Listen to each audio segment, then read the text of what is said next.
طاقتیں جو ہیں، جو فرائین وقت ہیں، وہ اصل میں چاہتے نہیں ہیں کہ ہم لوگ، اور پھر میں تو اپنے خطابات میں ہمیشہ کہتا ہوں کہ مجھے اسمبلیوں میں جانے والوں سے یہ شکایت ہے کہ یہ اسلام کے متعلق کیوں نہیں سوچتے اور اس کا بل کوئی کیوں نہیں پیش کرتے، بلکہ نواز شریف صاحب میرے والد مرحوم کے دور میں جب وزیر اعظم تھے تو آئے تھے، تو والد صاحب نے ان سے بطور خاص کہا تھا کہ آپ اس نظام مصطفیٰ کو نافذ کریں، اور انہوں نے ایک تفصیلی خط بھی ان کو ہدایت کے طور پر دیا تھا کہ آپ ان اصولوں پر آہستہ آہستہ اس کو نافذ کریں، اور نواز شریف صاحب نے وعدہ کیا تھا کہ میں کروں گا۔ اور میں یہ سمجھتا ہوں، اس لیے نہیں کہ آپ لوگ ان کی کوئی پارٹی کے بھی لوگ بیٹھے ہیں، دوسرے بھی کچھ بیٹھے ہوں گے، میں جانتا نہیں کون کون ہے، لیکن میں یہ سمجھتا ہوں کہ ان کے دل میں اس اسلام کے حوالے سے کوئی درد موجود ضرور ہے۔ پتہ نہیں اب کیا مجبوری ہے کہ اس خواب کو شرمندہ تعبیر نہیں کر سکے اب تک، یا پارٹی تعاون نہیں کر رہی، یا کیا کچھ مسئلہ ہے۔ جیو ٹی وی پر اور دوسرے ٹی وی مختلف مجھ سے پوچھتے ہیں، تو میں نے اس کے اسباب زوال پوچھے تو میں نے ان سے یہی کہا کہ اتحاد بین الغرباء کی اب ضرورت نہیں ہے، اتحاد بین الغرباء کہ غریب، جس طرح پیپل پارٹی والے کہہ رہے ہیں جناب کہ غریب کٹھے ہو جائیں، غریب کٹھے ہو کے کیا کریں گے؟ اتحاد بین الامراء ہونا چاہیے، جو سربراہان مملکت ہیں وہ اکٹھے ہوں، وہ ایک قوت بنے اسلام کی، تمام ممالک اسلام کے لیے اکٹھے ہوں، اس نظام کے لیے عالمی سطح پر نافذ کرنے کے لیے۔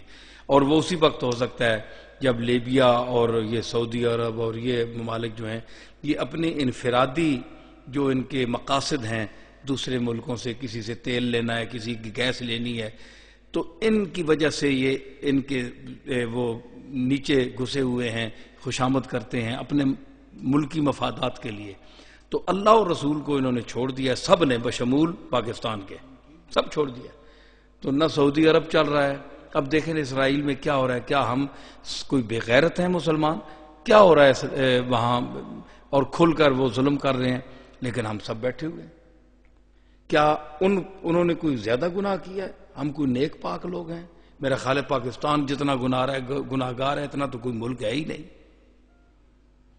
اس کے باوجود اللہ نے ہمیں بچایا ہوا ہے، کیا وہ عذاب یہاں نہیں آ سکتا؟ کل اگر یہاں آ گیا تو ہم کیا کریں گے؟ اللہ کے عذاب کو کوئی نہیں روک سکتا، کچھ بھی نہیں ہو سکتا۔ تو اس لیے جب تک یہ اتحاد، چونکہ آپ میں سے کئی لوگ اسمبلیوں میں بھی جاتے ہیں، آپ کے جو اراکین دولت ہیں، جو کلیدی مناصب پر حضرات بیٹھے ہیں، ان تک بھی میرا پیغام پہنچائیں، اور خود بھی آپ مسلمان ہیں ماشاءاللہ۔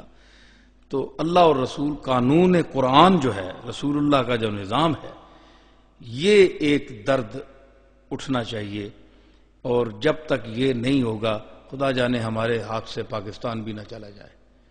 لوگ کہتے ہیں، یہ بڑا میں جملہ کہنے والا ہوں، آپ سب لوگ سنیں، کہ لوگ کہتے ہیں کہ پاکستان کا وجود ضروری ہے۔ میں کہتا ہوں کہ ہمارا وجود پاکستان سے نہیں ہے، ہمارا وجود اسلام سے ہے۔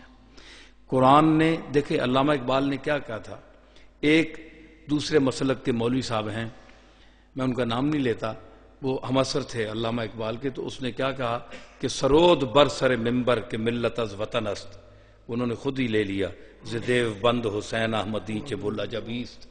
علامہ اقبال کہتے ہیں کہ انہوں نے ممبر پر چڑھ کر کیا کہا، ندانت رموز دی ورنا چے بے خبر ز مقام محمد عربیست، سرود بر سر ممبر کے ملت از دی وطن است، کہ وہ مولوی صاحب چڑھے، سٹیج پر آئے، اور انہوں نے کیا گایا راگ الاپا کہ ملت جو ہے وہ تو وطن سے ہے، جب تک وطن نہیں ہوگا تو ملت کہاں سے ہوگی؟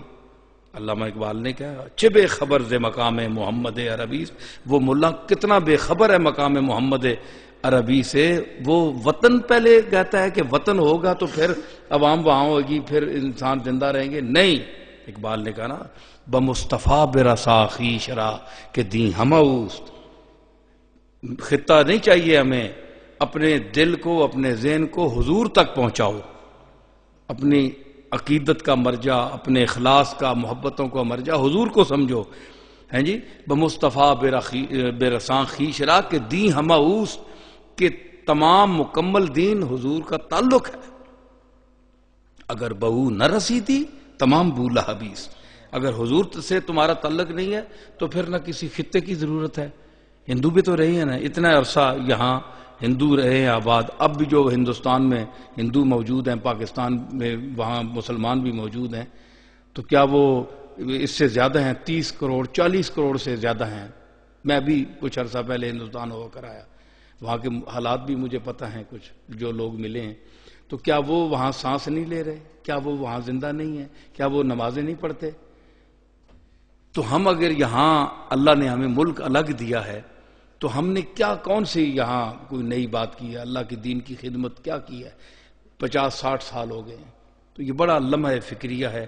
اللہ تعالیٰ اس ملک کو اور اس کے جتنے لیڈر آتے ہیں وہ کیا نشستند و گفتند و برخاستند، آیا کسی نے اپنے حساب سے اپنی تجوریاں بھری، اس نے لوٹا، وہ چلا گیا، دوسرا آیا اس نے کھایا۔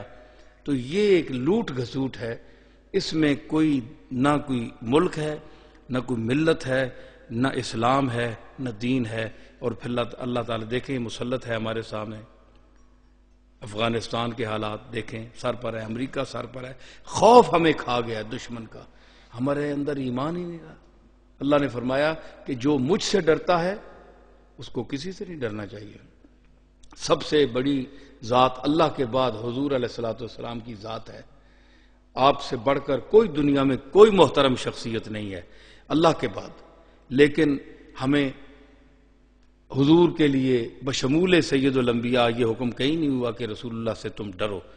اطاعت کا حکم ہوا ہے لیکن حضور سے ڈرنے کا حکم نہیں ہوا ہے جی، حضور سے ڈرنے کا حکم نہیں ہوا، اتنی شان ہے آپ کی، لیکن فرمایا ڈرو تو مجھ سے ڈرو۔ کیوں؟ ہوا اہل التقوی و اہل المغفرہ، بخشنے کے قابل صرف میں ہوں۔ ہاں حقوق العباد، اگر میں نے آپ کا کچھ حق مارا ہے تو آپ سے معافی میں مانگ سکتا ہوں کہ آپ میرا حق معاف کریں یا مجھ سے غلطی ہوئی، لیکن میرے گناہ بخشنے آپ کا کام نہیں ہے، گناہ وہی بخشے گا۔